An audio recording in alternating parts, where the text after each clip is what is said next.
Hello दोस्तों, रोज़ की तरह निवृत्ति ब्लॉग में सबका हार्दिक स्वागत है। सबके मंगल भक्ष की कामना के साथ दोस्तों, आज का पंचांग 12 मई 2024 दिन रविवार, वैशाख माह की शुक्ल पक्ष की पंचमी तिथि। आज के शुभ मुहूर्त की बात करें तो दोस्तों, अभिजीत मुहूर्त 11:57 से 12:39 तक। अमृतकाल दोस्तों आज के पंचांग नहीं है। ब्रह्म मुहूर्त 4:14 से 5:02 तक। आज का राहु काल दोस्तों 5:22 से 7:03 तक। राहु काल के दौरान किसी भी शुभ कार्य को करना वर्जित माना गया है। और सूर्योदय दोस्तों आज 5:50 से, और सूर्यास्त जो है 6:55 तक होगा। सूर्य मेष राशि में प्रवेश करेंगे। धृति योग और मूल योग करण 8:33 तक है। बाद में बालव 2:04 तक।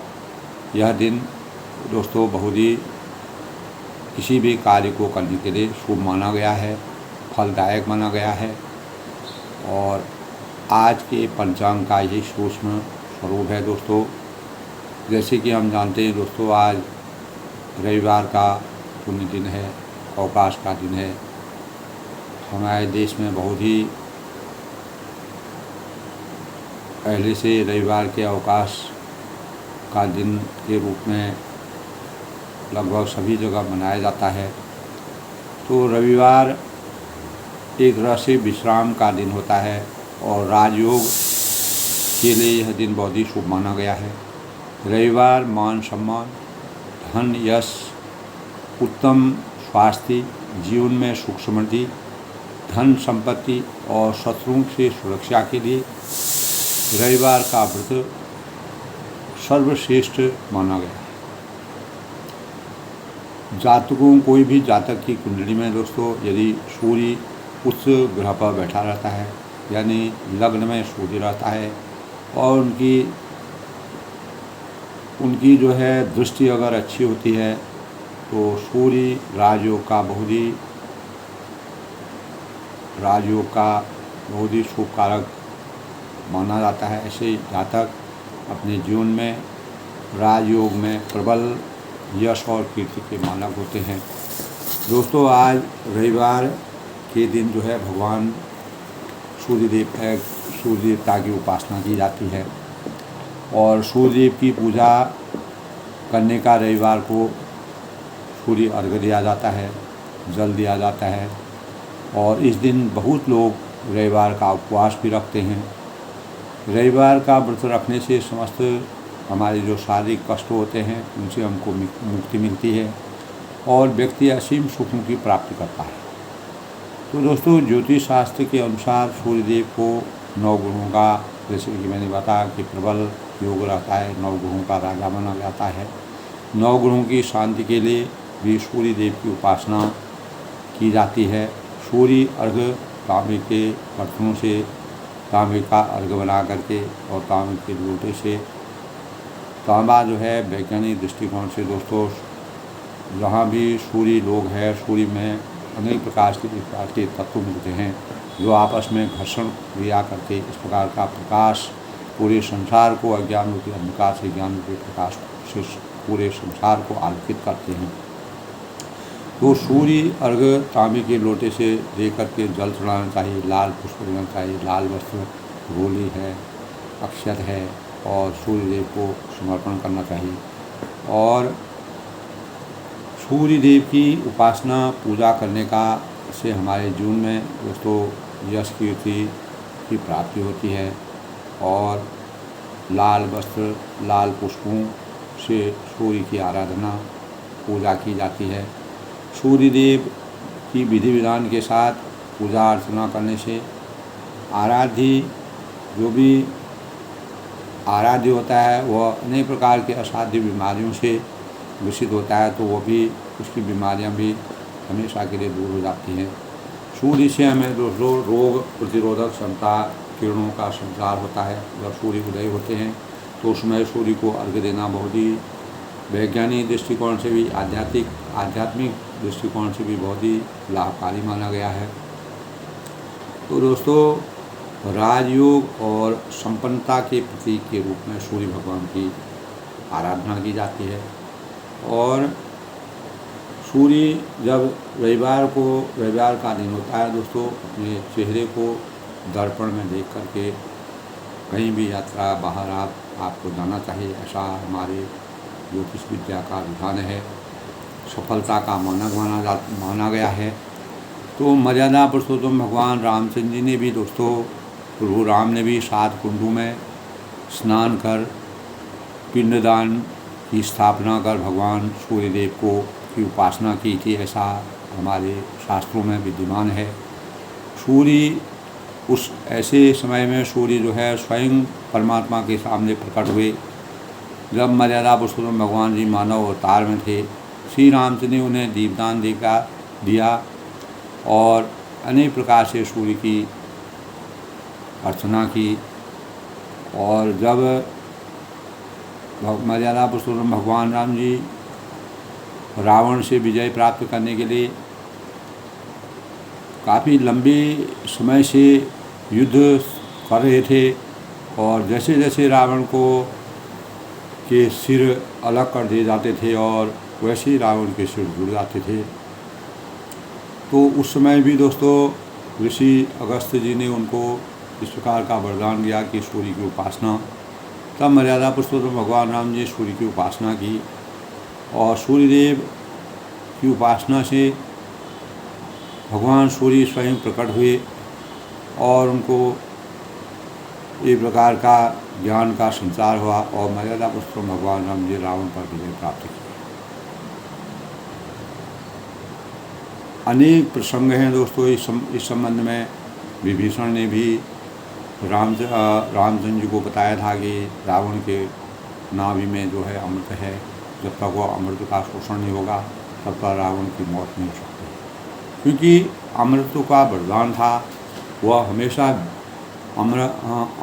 अमृत के वरदान होने से वह किसी से भी वानर या मानव के अलावा किसी से भी उसकी मौत नहीं हो सकती थी।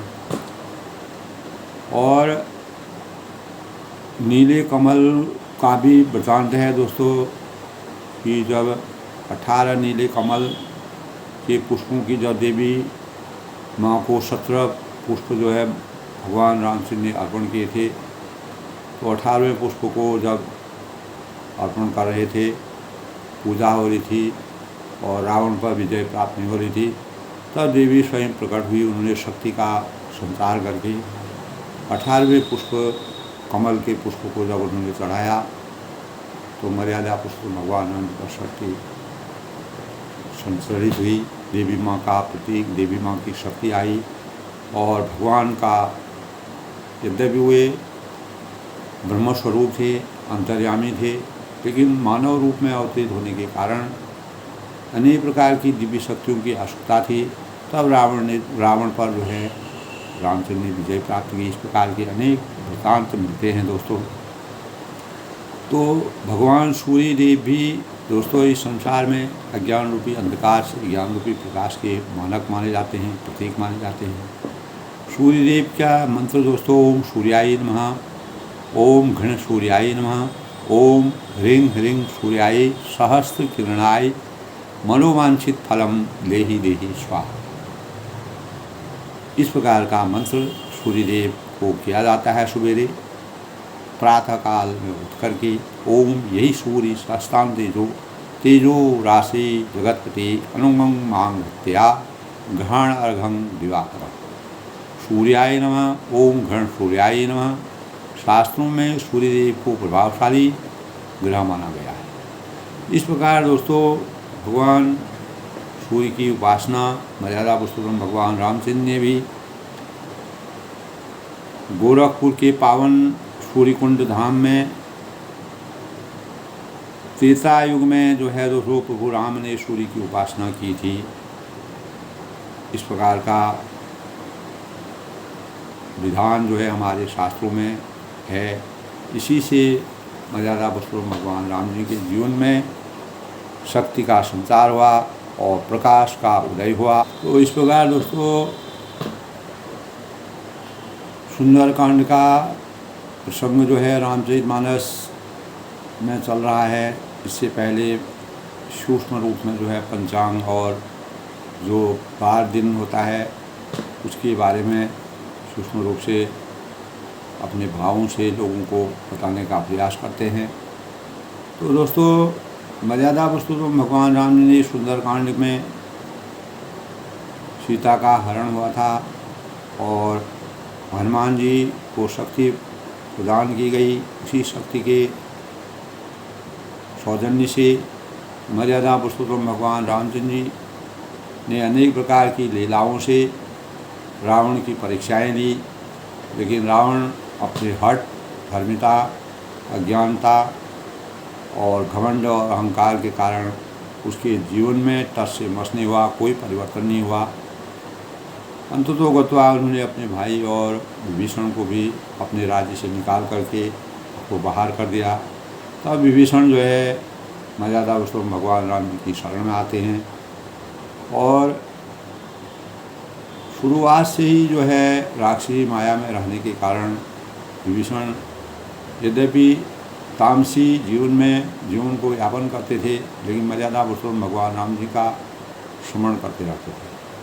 इसलिए हनुमान जी को विभीषण मिले और विभीषण ने ही सीता जी का वास्तविक स्थान जहाँ पर सीता जी थे उसको बताया और अशोक वाटिका में हनुमान जी ने अपनी विचित्र लीलाओं को, वहाँ का राज, वहाँ का रावण का परिताप, जिस प्रकार से रावण का अहंकार और रावण जिस तरह से राक्षसों को राक्षसी माया का प्रचंड खेल खेलता था, उसका पूरा वृत्तांत और सीता जी को किस प्रकार से धमकाता था और अनेक प्रकार के इस प्रकार से तरह तरह के मायावी रूपों को रख कर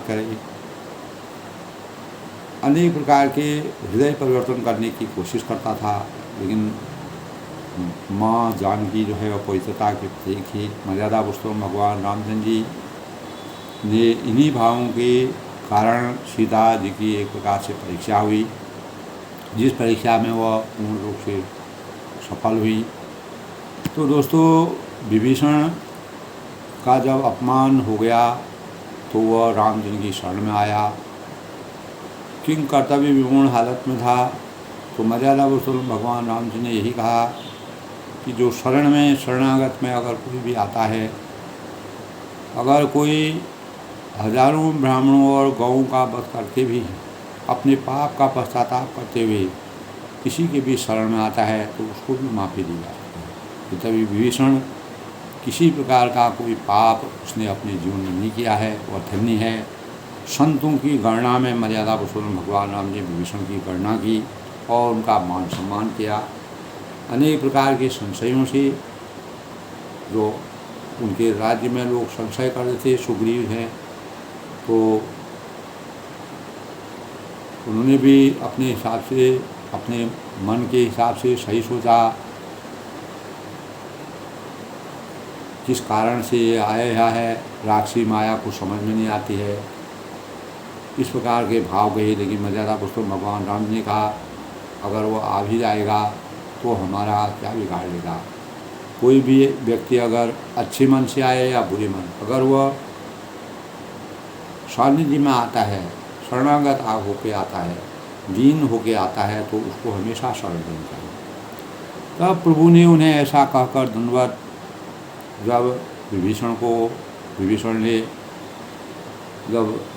को आगे सुग्रीव और अंगद जो है उनको आगे लाए हनुमान जी, तो हनुमान जी तो विभीषण के बारे में अच्छी प्रकार जानते थे, तो उनको अपार हर्ष की अनुभूति हुई। मर्यादा पुरुषोत्तम भगवान राम के साक्षात दर्शन के, उनके दिव्य स्वरूप को देखा और उनके भुजाओं, उनके कंधों, उनके विशाल शरीर को देख करके विभीषण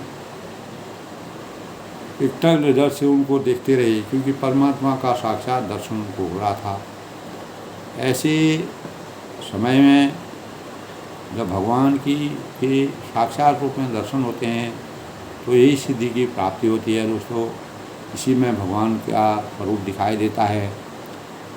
तो मर्यादा पुरुषोत्तम भगवान राम ने जब विभीषण को अपने शरण में लिया, प्रभु ने उन्हें ऐसा कहकर अनेक प्रकार से उन्हें विनती की, उन्नय किया, विनय किया मर्यादा पुरुषोत्तम भगवान रानी का स्वरूप देख करके। तब भगवान ने भी उनको दंडवत करते हुए अगर देखा तो अत्यंत हर्षित होकर वह तुरंत उठे और विभीषण के दीन वचन सुनने पर इस प्रकार से अपनी दीनता, जिस प्रकार 32 दांतों के बीच में जीवा रहती है, ऐसे जीवन को व्यतीत करते करते विभीषण का जीवन व्यतीत हो रहा था। लेकिन मर्यादा पुरुषोत्तम भगवान राम जी का वह स्मरण करते थे और हमेशा ये कहते कि कभी परमात्मा के मुझे दर्शन होंगे, लेकिन जा पर जाको सती स्नेह ता पर ताको। अगर हमारा किसी के ऊपर स्नेह होता है, प्यार होता है, हमारे अंतःकरण में श्रद्धा होती है, विश्वास होती है, तो परमात्मा के अवश्य दर्शन होते हैं। इस प्रकार के प्रसंग दोस्तों हमारे अनेक जगहों पर मिलते हैं। उन्हें अपनी विशाल भुजाओं से पकड़कर उनको परमात्मा ने उनको हृदय से लगाया। अनुज सहित सब कल के प्रसंग में है दोस्तों, अनुज सहित मिल ढग बैठारी बोली वचन भगत है हारी। कसुलंकी सहित परिवारा कुशल कुठार वास्तुदारा। छोटे भाई लक्ष्मण जी सही गले मिलकर उनको अपने पास बैठाकर श्री रामचंद्र ने भक्तों के भय को हरने वाले वचन बोले और कहा, हे लंकेश, परिवार सहित अपनी कुशल बताओ, अपने समाचार बताओ। तुम्हारा निवास पूरी जगह पर है। खल मंडली बसों दिन राति, सका धर्म निभो के गाती। मैं जानूँ तुम्हारी यह सब रीति, अति नए निपुण भाव। मर्यादा पुरुषोत्तम भगवान राम जी विभीषण से कहते हैं, मैं तुम्हारी मर्यादा को जानता हूँ, तुम्हारी नीति को जानता हूँ। और खल मंडली जो है वहाँ पर रहती है, दुष्टों की मंडली रहती है, ऐसी मंडली में तुम अपने दिन कैसे व्यतीत करते हो। पूरा विवरण जो है उन्होंने पूछने का मन बनाया। तुम अत्यंत नीति निपुण हो, तुम अनीति तुमको नहीं सुहाती है, तुम्हारी गणना संतों में। तो संत बरु बलवास नरक कर दाता दुष्ट संग विधाता। तब वह कहते हैं कि नरक में रहना बहुत अच्छा है, लेकिन दुष्ट की संग में रहना बहुत ही हानिकारक होता है, जीवन के लिए अपार असह्य होता है। अब पद दे शरण रघुराया, अब मैंने आपके चरण कमलों के दर्शन कर लिए, आपके शरण में मैं आ गया हूँ। जो तुमकी ही मुझे बुलाया, क्योंकि आपका जो आपने अपना सेवक मुझे बना लिया है, अपना आशीर्वाद प्राप्त कर लिया है। तब लगी कुशल जीव कहूँ, सपने मन विश्वास, जब लगी भजन राम कहूँ, शोक धाम चल। तब मर्यादा पुरुषोत्तम भगवान तब जीवन की कुशल नहीं, न स्वप्न में उनके मन में शांति है। और जब तक वह शोक यानी दिन रात दुष्टों यानी चरणों का दर्शन करते हैं और अपना जब लगी कुशल न जीव कहूँ सपने मन विश्वास। तब जब तक जीव की कुशल नहीं और न स्वप्न में है तो मन को शांति नहीं प्राप्त होती। ऐसे ही विभीषण जी के मन को शांति नहीं थी। जब तक वह शोक के घर काम विषय कामना को छोड़कर श्री राम जी को निभसता है तब तक वास्तविक सुख की अनुभूति नहीं कर सकता। तो तब लगी हृदय बसर खलनाना, लोभ मोह मत्सर मजमाना। जब लगी उन्होंने बसर रघुराया, हरे चाप साय कदवाया। तो लोभ है, मोह है, मत्सर यानी डाह है, मद है और मान है आदि अनेकों दुष्ट तभी तक हृदय में बसते हैं। ये दुष्ट आत्मा के भाव हैं। और जब तक कि धनुष बाण और कमर में तरकस धारण के श्री राम के हृदय में नहीं बसते, ये सब चीज़ें जो है बेकार हैं। तो मर्यादा पुरुषोत्तम भगवान राम जी का स्मरण करने से हमारे जीवन के अनेक प्रकार के कष्ट दूर हो जाते हैं। ममता तरुण तमी अधिकारी, राग द्वेष क्रूर सुखारी। और ममता तरुण तमी अधिकारी, राग द्वेष क्रूर सुखारी। और तब लगी बसति जीव मन माही, तब लगी बसति जीव मन माही, जब लगी प्रभु प्रताप रवि। यानी ममता पूर्ण अधेरी राग, यानी जो राग द्वेष उलूकों को भी सुख नहीं देती है। अर्थात वह ममता रूपी रात्रि में अभी तक जीव के मन में बसती है, तो तब तक प्रभु का प्रताप रूपी सूर्य का उदय नहीं हो पाता। जब तक हमारे जीवन में जिस प्रकार रावण के अंतःकरण में अज्ञान रूपी अंधकार भरा हुआ था, वही अज्ञान जब तक हमारे अंतःकरण में रहेगा तब तक हम वास्तविक सुख की प्राप्ति नहीं कर सकते, हमको शांति की आकाश नहीं है। आज जिस पर अनुकूल हैं, अब मैं कुशल मिटे भयहारे, देख राम पर भारी, तुम कपाल या पर अनुकूला ताहि व्यावर तुले। यानी आप जिस पर अनुकूल हैं, जिस पर आपकी कृपा होती है, जिस पर आपकी दया होती है, जिस पर आपका चित्त रहता है, ये तीनों प्रकार के दैहिक भौतिक जो ताप हैं, जो मानव जीवन को परेशान करते हैं, दैहिक भौतिक तापा राम राज नहीं काल नहीं व्यापा। भगवान राम के राज्य में दैहिक भौतिक जो ताप हैं वो किसी को भी परेशान नहीं करते थे। यानी आध्यात्मिक आधिदैविक और आदि भौतिक जो ताप हैं वो मर्यादा पुरुषोत्तम भगवान के राज्य में कहीं नहीं होते। तो उनकी कृपा होने पर हम इन तापों से हमेशा विरत रहते हैं, दूर रहते हैं। मैं निश्चित अधम स्वभाव। तब विभीषण कहते हैं, मैं राक्षसी माया में पैदा हुआ हूँ और अत्यंत नीच स्वभाव का राक्षस हूँ। शुभ आचरण की नहीं पाऊँ, मैंने कभी अच्छा आचरण करने की मर्यादा सीखी नहीं, क्योंकि संस्कार हमारे जीवन के सबसे मूल चीज़ होती है। अगर हमारे संस्कारों में शुद्धता नहीं है, संस्कार में परिशुद्धता नहीं है, तो कहीं न कहीं हमारे भाव में वो बात आ जाती है। तब मुनियों भी ध्यान जा शुरू मुनि ध्यान न आवा, मुनियों के भी ध्यान में नहीं आता है कि ते प्रभु हरे से हृदय में पाया, प्रभु ने स्वयं हर्षित होकर मुझे हृदय से लगा लिया है। किसी को भी इसका एहसास नहीं होगा। ओ भाग्यम अमित राम कृपा देखो नयन विरंसित शैल। तब हे कृपा और श्री रामचंद्र जी, कल के प्रसंग में दोस्तों विभीषण जी ने कहा था कि हे कृपा और के धाम श्री रामचंद्र जी, मेरा अत्यंत असीम सौभाग्य है, मैं धन्य हूँ, मैं अभाग्य हूँ, मेरा जीवन हमेशा के लिए कृतार्थ हो गया है। और जो मैंने ब्रह्मा और शिव जी के द्वारा सेवित, उनके द्वारा ब्रह्मा विष्णु महेश के द्वारा सेवित युगल चरणों को अपने नेत्रों से देखा, ऐसे नेत्रों का मुझे मेरे अंतःकरण में ऐसे नेत्र विराजमान हुए, मैं हमेशा के लिए धन्य। इसीलिए दोस्तों विभीषण ने इसीलिए कहा कि मैं निश्चित अधम स्वभाव, यानी मैं राक्षसी माया में पैदा हुआ हूँ और मैं अधम स्वभाव का हूँ, यानी मेरा स्वभाव जो है राक्षसी माया में मैं पड़ा हुआ हूँ। तो यही होता है दोस्तों, जब संस्कारों की महिमा होती है। तो संस्कारों का अर्थ दोस्तों यानी अपने को पवित्रता में रखना, और अनेक प्रकार के जो हमारे पूर्वज लोग थे उनके अनुसार संस्कार उसे कहते हैं दोस्तों, जिससे शरीर मन और आत्मा उत्तम होती है। तो राक्षसी माया में जन्म लेने के कारण यद्यपि विभीषण की अंतरात्मा में राक्षसी गुण नहीं थे, लेकिन एक मछली सारे तालाब को गंदा करती है। अगर रावण सबसे जो बड़ा जो राजा होता है, अगर उस राजा के राज्य में अगर प्रजा दुखी होती है तो वह राजा अवश्य ही नरक का भागी होता है। इसलिए रावण जो है अंततोगत्वा नरक हो गया। तो मनुष्य के आसपास जो हमारे संस्कारों का विधान है, वातावरण में जैसा वह देखता है सुनता है, इसीलिए विभीषण ने वही भाव कहे, तो वैसा ही उसका स्वभाव और चरित्र बनता है। कभी कभी दोस्तों गुलाब भी जिस प्रकार कीचड़ में गुलाब जैसा पुष्प खिलता है, अनेक लोगों के मन को हर्षित करता है, उसी प्रकार विभीषण भी राक्षसी माया में गुलाब के समान थे। प्राणी सुनते और सुनने के बाद आंखें खोलकर देखने लगते हैं।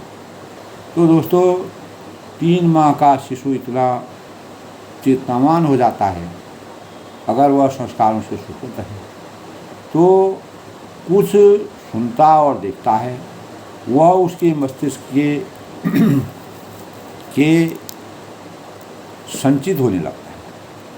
अगर वह अच्छे संस्कारों को दिखाएगा तो उसके मन में उसी प्रकार के भाव आते हैं, तो जिससे उसमें संस्कार विकसित होने लगते हैं। तो संस्कार बचपन में तेज़ी से विकसित होते हैं। बचपन में दोस्तों हम जब हमारी छोटी सी उम्र होती है, किसी भी बच्चे को आप देखिए तो वह गलत और सही चीज़ों को बहुत जल्दी वह उसको ग्रहण कर लेता है। इतनी तीव्र और कुशाग्र बुद्धि उसमें होती है। हम जिस रास्ते पर जैसे संस्कार उसको देंगे वह उसी अनुरूप बन जाता है। तो संस्कार बचपन में तेज़ी से विकसित होते हैं और संस्कार जीवन भर कायम रहता है और ये हमारे जीवन के साथी बन जाते हैं। जिस प्रकार सात्विक आहार से शरीर, मन और आत्मा शुद्ध होती है, उसी प्रकार अच्छी बातें सुनने से, सुंदर दृश्य व घटनाएं देखने से, स्वाध्याय और सत्संग करने से हमारे संस्कार हमेशा प्रशस्त होते हैं, उद्दत होते हैं, प्रकाशमान होते हैं। हमारे अंदर अनेक प्रकार के जो व्यसन हैं, विलास है, भ्रष्टाचार है, चरित्रहीनता है, व्यभिचार है, अहंकार है, कुसंस्कार बचपन से ही गलत आदमियों को अपनाने से हमारे जीवन में घर कर लाते हैं। तो दोस्तों आधुनिक जो हमारी हम चाहे पुराने उस समय के परिवेश को देखें, त्रेता युग के आधुनिक परिवेश को देखें, तो आधुनिक शिक्षा प्रणाली हमें संस्कारित करने के लिए उतना सक्षम नहीं बन पा रही है, क्योंकि इसमें नैतिक शिक्षा की कमी हमेशा विद्यमान रहती है। और अनेक ऐसे व्यक्ति हैं जो निरक्षर हैं, उनको ज्ञान नहीं है, अक्षर ज्ञान नहीं है, परंतु करोड़ों की दौलत का लोभन और विकारग्रस्त नहीं करता है। तो दोस्तों वही बहुत से उच्च शिक्षा प्राप्त करके जो व्यक्ति कई बार धन दौलत के लिए नैतिकता को त्याग देते हैं। तो कोई बिल्कुल भी कुछ भी पढ़ा नहीं होता है, लेकिन वह धन की नैतिकता को जानता है, क्योंकि वो संस्कार अगर अच्छे होंगे, अगर हम उच्च कुल में पैदा हुए हैं, अगर हमारे संस्कार अच्छे नहीं बचपन से हैं और हमारे अंदर कुसंस्कारों के भाव बस गए हैं और हमको धन के प्रति लोभ हो गया है, तो हम अनेक प्रकार के अपने संस्कारों को त्याग करके कुसंस्कारों को अपने जीवन का अंग बना लेते हैं। तो दोस्तों ये चीज़ें हमको माता पिता, गुरुजनों और जो हमारे आत्मीय जन होते हैं, समाज होता है, और उन प्रेम और आदर भावों से ही प्राप्त होता है। तो जिस प्रकार हम फूलों को, फलों को और अनेक प्रकार के खाने वाली जो चीज़ें होती हैं उनको शोध कर, संस्कार विज्ञान द्वारा उसके परिमार्जित कर उन्नत नस्ल को बनाने का प्रयास करते हैं, उसी प्रकार हमें अपने संस्कारों को, जो संस्कार हमारे अंदर हैं, उससे भी परिष्कृत संस्कार को बनाकर अपने बच्चे को निर्मल संस्कारों का प्रतीक बनाना चाहिए। तो दोस्तों इसी प्रकार हमें माता पिता और गुरुजन का हमारे जीवन में बहुत बड़ा रोल होता है, अहम भूमिका होती है। बच्चों के साथ अहिंसा है, प्रेम है, धैर्य है, सद्गुणों का संचार करना है। ऐसे भावों को अगर डालेंगे तो हमारे संस्कारों में परिमार्जता आएगी। तो एक स्वस्थ विश्व के निर्माण या अपने स्वस्थ समाज के निर्माण, स्वस्थ परिवार के निर्माण, स्वस्थ देश और स्वस्थ विश्व का निर्माण हो सकता है। दोस्तों संस्कारों की महिमा एक जो छोटा सा सुनहरा वृक्ष होता है, अगर हम उसको अच्छी प्रकार से सींचते हैं, उसमें अनेक प्रकार की उसकी तरह तरह से उसको अनेक बार उसको सुरक्षित ढंग से रखते हैं, उसको आगे बढ़ा करके उसमें सुंदर फलों का रसवादन करते हैं, उसी प्रकार जो सुसंस्कारी बच्चे होते हैं उनसे भी हमें सुख की अनुभूति होती है। तो दोस्तों, स्वस्थ विश्व के निर्माण के लिए, स्वस्थ राष्ट्र के निर्माण के लिए किसी क्रांति वैज्ञानिक या अभियंताओं की आवश्यकता नहीं होती, बल्कि जिन्हें बनाने के लिए आज तक कोई उद्योगशाला नहीं बनती है, वो स्वयं ही संस्कारों के माध्यम से बनते हैं। अच्छे मनुष्य बनाने की उद्योगशाला यदि कोई है तो वह है आचारों की, हमारे विचारों की और शिक्षा देने की, सही रास्ते का अनुसरण करने की, और माता पिता और गुरुओं के द्वारा, समाज के द्वारा, अपने साथियों के द्वारा जिस प्रकार के भाव हमारे अंतःकरण में आते हैं वही संस्कारों की महिमा का सबसे बड़ा स्वरूप है। इसीलिए विभीषण ने भी तब कहा, दोस्तों, मैं निश्चितर अति अधम स्वभाव शुभ आचरण की नहीं पाऊँ। यानी संस्कारों की पराकाष्ठा को अगर हम देखें तो उनकी मान मर्यादा बहुत ही लंबी है और उनकी आदर्शता बहुत ही लंबी है।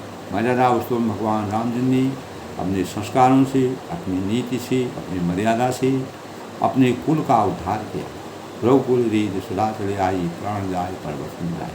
तो राजा दशरथ की जो भाव थे उन्हीं भावों को उन्होंने आगे को परिमार्जित करने का मन बना के रामचरितमानस जैसे ग्रंथ का निर्माण किया। तुलसीदास जी ने इस प्रकार से रामचंद्र की आदर्शता का भावों का संचार किया। आज के प्रसंग में दोस्तों, सुनहु सखा निज कहूँ स्वभाव, जान भूषण समझ। तब जब वह कहते हैं कि सुख के पुंज रामचंद्र जी मुझे मिल गए हैं, मेरा अत्यंत असीम सौभाग्य हो गया है और मैंने ब्रह्मा और शिव जी के द्वारा जो सेवित भगवान हैं उनकी कृपा पात्र मैं बन गया हूँ। तो श्री राम जी ने कहा, तब मर्यादा पुरुषोत्तम भगवान राम ने कहा कि सुनहु सखा निज कहूँ स्वभाव, मैं तुम्हें अपना स्वभाव कहता हूँ जिसे काकभूषण जी, शिव जी और पार्वती भी जानते हैं। यानी काकभूषण जी और शिव जी और पार्वती भी मेरे स्वभाव को जानती हैं। जान भूषण जी शंभु गिर जाओ, जो नर हो सदा जो हो। और उन्होंने कहा कि कोई मनुष्य अगर संपूर्ण जड़ चेतन जगत का द्रोही भी हो, पूरे ब्रह्मांड का अगर वह द्रोही भी हो, आवे सभई शरण तकी मोही। अगर यदि वह भयभीत होकर, परेशान होकर, किसी के दुख से भयभीत होकर, किसी के भय से भयभीत होकर मेरी शरण तक आ जाए तो मैं हमेशा उसको अपना कृपा पात्र बनाऊँ। तज मोह कपट शरणाना, करहूँ श्रद्धित ही साधु समाना। और मद मोह तथा नाना प्रकार के छल कपट त्याग दे। अभी भी रावण अगर अपना अहंकार, अपना मद कपट अगर त्याग दे तो मैं उसको अपनी शरण में दे दूँगा। लेकिन रावण को टस से बस नहीं होता है। संस्कारों उनके संस्कार इतने राक्षसी माया से कि उसमें आ गए हैं, अहंकार उसके अंतर्गण में बस गया है। तो तज मद मोह कपट छल नाना, और मद है, मोह है और नाना प्रकार के जो छल कपट हैं उनको त्याग दे तो मैं उसे अभी भी शीघ्र साधु के समान कर दूँगा। जैसे सत्संग होता है तो सत्संगत जो सज्जन लोग होते हैं वैसे हम उनको बनाए। तो जननी जनक बंधु सुतदारा, माता है, पिता है, भाई है, सुतदारा और पुत्र है, स्त्री है, शरीर, तनु धनु भवन सुहृदय परिवार, और धन है, घर है, मित्र और परिवार है। ये सभी चीज़ जो हैं सबके ममता ताग बटोर, ये सबके ममत्व रूपी तागों को बटोर कर इनके अंतर्गत सब माया रूपी जाल बिछा हुआ है। माता पिता, भाई बहन, स्त्री, शरीर, धन, घर, मित्र, परिवार, ये सब माया रूपी धागे से बंधे हुए हैं। मम पद में नहीं बांध बज डोरी, और उसे बहुत शीघ्र साधु के समान कर देता है। तो यानी ये जो थे, ये डोरी में जो बंधे हुए हैं उनके द्वारा जो अपने मन को मेरे चरणों में बांध देता है तो सारे सांसारिक संबंधों का केंद्र मुझे बना लेता है। यानी मर्यादा पुरुषोत्तम भगवान राम का मंतव्य यही है कि परमात्मा के अधीन उनको छोड़ दिया जाता है तो वह समदर्शी हो जाते हैं, परमात्मा के लिए सब बराबर हो जाते हैं, समान रूप से वह सबको देखते हैं। जिसे कुछ अच्छा नहीं है इसके मन में हर्ष शोक और जो कोई भी कहीं भी उसको सही नहीं अनुभव होता है तो परमात्मा की शक्ति में, परमात्मा की शरण में उसको अपार आनंद की अनुभूति होती है। असदनमम उर्वह जैसे कैसे तो लोभी हृदय बसई नहीं जैसे। तो इस प्रकार के जो व्यक्तित्व, इस प्रकार के जो चरित्रवान आदर्शवान व्यक्ति होते हैं, पुरुष होते हैं, सज्जन होते हैं, वह ऐसे जो सज्जन लोग हैं वो मेरे हृदय में निरंतर वास करते हैं, निरंतर मेरे अंतःकरण में विराजमान होते हैं। लोभी हृदय जैसे लोभ से व्याप्त, लोभ से ग्रस्त व्यक्ति के लिए धन को संचय करके और धन को इस प्रकार से वो अपने जीवन का अंग बना लेता है कि उसका अपने शरीर को त्याग करके वह धन का लोभी हो जाता है। उसी प्रकार जो इस प्रकार के सज्जन होते हैं मैं उनको अपने हृदय में बसा लेता हूँ। जिस प्रकार धन का लोभी जो है धन से इतना स्नेह करता है। तुम सारे के संत प्रेम, तुम्हारे समान और मैं तुम्हारे समान जो संत होते हैं वो मुझे बहुत ही प्रिय है। और धर्म देह नहीं आन नहीं हो रही, मैं और किसी के निहोरे या कृतज्ञता बस देह धारण नहीं करता। मैं संसार में धारण लंबे समय तक देह धारण करने नहीं करता हूँ। सगुण उपासक परिहित और तीन नर प्राण समान जिनके। तब मर्यादा पुरुषोत्तम भगवान राम की विभीषण से कहते हैं कि सगुण उपासक परिहित, जो सगुण साकार भगवान के उपासक, जो साकार रूप में, दिव्य रूप में, सत्य स्वरूप रूप में परमात्मा को देखते हैं, निरत और दूसरों के हित में लगे रहते हैं, हमेशा परमार्थ के कार्य को करते रहते हैं, लोक कल्याणकारी कार्य करते हैं। इस संसार में मर्यादा पुरुषोत्तम भगवान ने जन्म लिया तो उन्हें मानव रूप में अवतरित होने का उनका एक ही कारण था कि वह दशरथ जी के वहाँ जन्म लेकर के दशरथ जी की भलाई करने के लिए नहीं बल्कि पूरे संसार की भलाई करने के लिए 14 साल का वनवास प्राप्त करके लोक कल्याणकारी कार्य करके मानव चेतना को जगाने का जो कार्य किया वह हमारे अंतःकरण में हमारे से हमेशा के लिए इतिहास के पन्नों में हमेशा विराजमान रहेगा। जब तक यह सृष्टि रहेगी तब तक वह एक वरदान के रूप में हमारे साथ। तो ते नर प्राण समान, वो कहते हैं कि ऐसे पुरुष, ऐसे मेघाई लोग, ऐसे प्रबुद्ध लोग मेरे प्राणों से भी प्यारे हैं और जिनके द्विज पदते और जिन्हें ब्राह्मणों के चरणों में प्रेम है वे मनुष्य मेरे प्राणों के बीच में। जो ज्ञानवान हैं, जो प्रबुद्ध लोग हैं, जो विचारणीय लोग हैं वही ब्राह्मण कहलाते हैं। वो अर्थात हमारे शरीर में दोस्तों 4 अंग होते हैं। सबसे ऊपर का ब्राह्मण होता है, उसके बाद बीच का क्षत्रिय होता है। हमको किसी भी राज्य को अगर हम विस्तार रूप से अगर विवेचन करें तो मानव शरीर में ही ये 4 हिस्से हैं, ब्राह्मण, क्षत्रिय, वैश्य और यानी शूद्र। तो जो सबको राय देता है, बुद्धि ज्ञान देता है, वह भी मनुष्य के अंदर है और जो पूरे देश की, पूरे प्रजा की रक्षा करता है वो भी मनुष्य के अंदर है और जो पूरे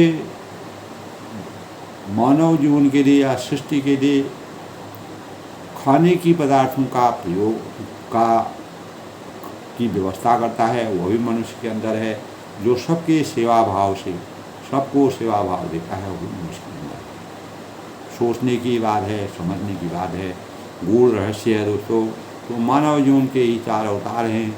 इन्हीं अवतारों को परमात्मा समान दृष्टि से देखते हैं, लेकिन आज के परिवेश में इसको तोड़ते मरोड़ते अनर्थ ही अर्थ का अनर्थ करके पूरा हास परिहास का विषय बनाते हैं। दोस्तों इसलिए मर्यादा पुरुषोत्तम भगवान राम जी कहते हैं सगुण उपासक परिहित निरत में। जो सगुण होते हैं, जो साकार होते हैं, भगवान के उपासक होते हैं, सच्चे भक्त होते हैं और निरत दृढ़ दूसरे के हित में हमेशा कार्य करते हैं, नीति और नियमों के दृढ़ होते हैं, यानी निरत नीति दृढ़ नीति और ते नर प्राण समान ममो, वे मनुष्य मेरे प्राणों के समान हैं और वे मनुष्य मेरे प्राणों के समान हैं। वो हमेशा मेरे अंतःकरण में विराजमान रहेंगे और उनका हमेशा मैं आदर करूँगा, सत्कार करूँगा। इस प्रकार दोस्तों मर्यादा पुरुषोत्तम भगवान रामचंद्र जी ने विभीषण को अनेक प्रकार से समझाया और ज्ञान की बातें करके, मर्यादा की बातें करके, सगुण और सगुण उपासक जो साकार रूप में परमात्मा को मानते हैं, साकार रूप में परमात्मा की आराधना करते हैं, तो उनके वास्तविक जीवन का वृतान कहते हुए ते नर प्राण समान भगवान उन्हीं उसी प्रकार के चरित्र और आदर्श वाले लोगों से अपना ध्यान, अपना मन लगाते हैं, जिनके जो समान रूप से मानव जीवन की और लोक कल्याणकारी कार्य करते हैं। तो असज्जन मम उर्व, इस प्रकार के जो सज्जन होते हैं, जो सत्संगी लोग होते हैं, जो आचार विचार के होते हैं, वह मेरे हृदय में ऐसे बसते हैं जैसे धन के लोभी को धन बहुत ही प्रिय होता है। उसी प्रकार मुझे इस प्रकार के व्यक्तित्व के, इस प्रकार के आचार के लोग, इस प्रकार की मर्यादा के आचार, इस प्रकार की नीति संगत को मुझे बहुत ही प्रिय है। तुम सारे के संत प्रिय हो, तुम्हारे समान जो लोग होते हैं और मुझे संत के समान, सज्जन के समान प्रिय हैं। ऐसे लोगों की मुझे आवश्यकता है। ऐसे ही लोगों का कल्याण संसार में हो सकता है। धर्म देख नहीं आन नहीं हो रही और मैं और किसी के न्योरे से कृतज्ञता बस देह धारण नहीं करता हूँ। मैंने इस संसार में, परमात्मा ने इस संसार में, इस सृष्टि में इसलिए देह धारण की कि मानव कल्याण के लिए, और जो अनीति, अत्याचार, असत्य और कुमारक वत्सल है उनका हमेशा के लिए संहार करके यदा यदा ही धर्मस्य ग्लानिर्भरत भारत हो अभ्युत्थान धर्मस्य तदात्मानं सदाय। भगवान श्री कृष्ण ने भी महाभारत में यानी अनेक प्रकार से, इस प्रकार से गीता में इस प्रकार के संदेश दिए हैं।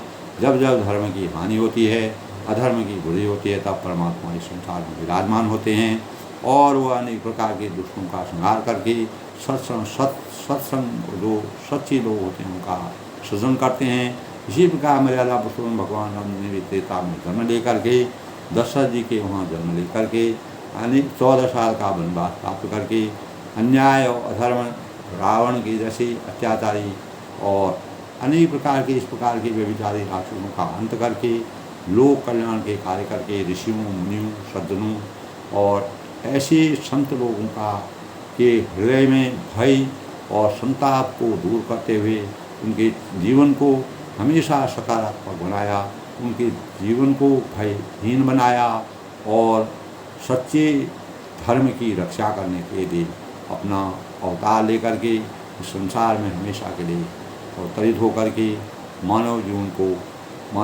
के कल्याण का कार्य किया। सबके मंगल भोज की कामना के साथ आज के प्रसंग में दोस्तों हमें यही प्रेरणा मिलती है कि परमात्मा जो सही कार्य करते हैं, जो अपने मार्ग में सही लगे रहते हैं, जो उदात्त चित्त के होते हैं, जो लोक कल्याण के लिए संसार में पैदा होते हैं, जिनके चित्त में सहृदयता होती है, आत्मसंयम होता है, उन्हीं को परमात्मा साथ देते हैं। तो ऐसे सज्जनों को परमात्मा भी उनको अपने वश में रखते हैं, अपने शरण में देते हैं। जिस प्रकार जो लोभी होता है, जो धन के संचय के लिए धन से इतना मोह रखता है, इसी प्रकार जो सज्जन लोग होते हैं उसी धन के संचय के लिए का लोभ एक लोभी को होता है, उसी प्रकार परमात्मा को सत्संग रूपी मानव की आवश्यकता है। और इस प्रकार विभीषण से कहा कि तुम समान लोग ही संसार में सत्य के प्रतीक बन सकते हैं, वही मुझे प्रिय हैं, उन्हीं का मैंने उद्धार किया, उन्हीं के उद्धार के लिए मैंने हमेशा के लिए सृष्टि में जीवन दिया। तरऊँ दे उन्हें आन निहोरे, और मैं किसी के निहोरे से कृतज्ञता बस देह धारण नहीं करता हूँ, मैं अपना देह धारण इसलिए किया हुआ हूँ मानव कल्याण के लिए, संतों की रक्षा करने के लिए, लोक कल्याण के लिए, सच्चे मार्ग का अनुसरण करने के लिए, सच्ची दिशा को दिखाने के लिए। इस प्रकार दोस्तों आज के प्रसंग में प्रेरणादायक बातों से सुंदरकांड का यह प्रसंग विभीषण और रामचंद्र के बीच में जिस प्रकार प्रसंग हुआ वह हमारे लिए प्रेरणा का स्रोत है। सब लोग सुखी रहें, खुश रहें, प्रसन्न रहें।